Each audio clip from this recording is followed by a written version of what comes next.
Belgium 1-0 Russia. Divock Origi fires late winner from Eden Hazard assist to book place in World Cup second round.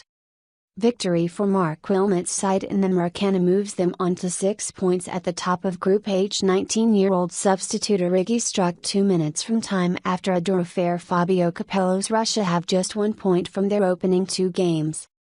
A golden age of Belgian football has been threatening to dawn, and it did so brilliantly in the 90th minute of this dense struggle against the dark, growling Russian bear. That blood-red sun is unlikely to reach its zenith here, but this young team of so many talents are going where Roy's boys are not, on to the last 16. In 2 years' time at the Euros they should be championship contenders. Hopefully their glittering light will stay high in the sky over Russia 2018. They are very much a team for the future, more so than England. They will benefit hugely from qualifying for the knockout stages at Brazil 2014, mature faster and grow stronger from the experience. If Russia are to go through with them, Fabio Capello, none other, will have to find a way for them to beat Algeria next Thursday. Good luck, lads. Between them, without hitting the exciting heights of so many of these beautiful games in Brazil, Belgium and Russia contested an absorbing match which came to the thrilling climax of that late winner. When Belgian manager Marc Wilmots decided he had seen enough of a disappointing Romelu Lukaku, he found his match winner. Substitute Divock Origi blasted high into the net from Eden Hazard's brilliant run and low cross. There was plenty for the folks back home in Blighty to cheer. As an antidote for the withdrawal symptoms being suffered by English football fans as Hagen's men make ready to break camp and retreat from Rio, the Belgians came to the Maracana with their team full complement of 11 Premier League players. 5 of them started against Russia, 1 each from Manchester City, Chelsea, Manchester United, Arsenal and Everton. 6 more were on the bench, 2 each from Manchester United and Spurs, 1 each from Everton and Liverpool. And since that did not include a goalkeeper, make it a round dozen by throwing in Thibaut Courtois, who Jose Mourinho says will be back at Chelsea next season after 3 years on loan to Atletico Madrid.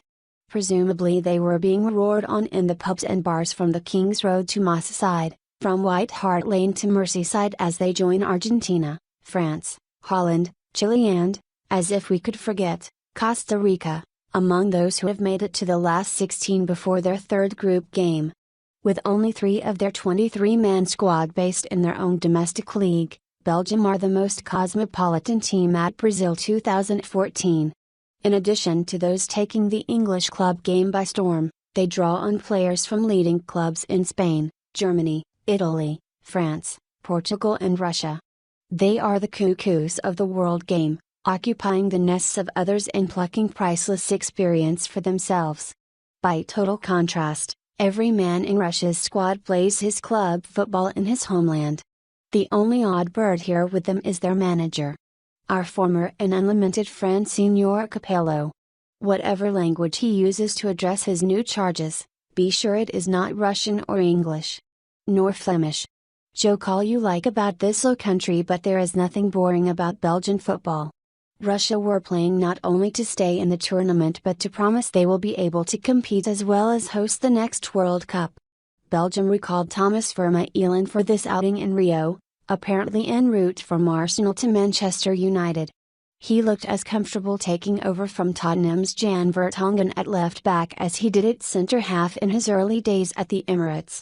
In curious circumstances, Vermaelen and Vertonghen swapped bench for pitch places again after only half an hour.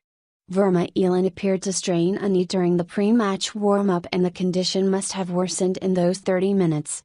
Mertens was creating most of the early trouble for Russia, repeatedly escaping down the right to ply the goal mouth with awkward crosses, grazed the outside of a post with one shot, then float a clever chip just the angle. Unabashed at picking up the first yellow card of the match, Glushakov launched the cross which should have given Russia the lead a minute before halftime. Centre forward Kokorin held in his hands the head with which he steered the ball wide when unmarked at close range with only Courtois to beat. Lukaku is looking out of his depth at this level, and as Russia began to exert control he was replaced by Origi just 10 minutes into the second half. Belgium appeared to be beginning to fade.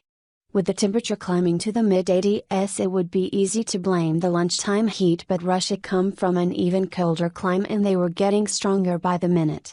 Ishchenko, a substitute for Kozlov, drew a deep-throated drawer from the Russian contingent with a fierce cross shot. But the effort drained them and Belgium found a second wind.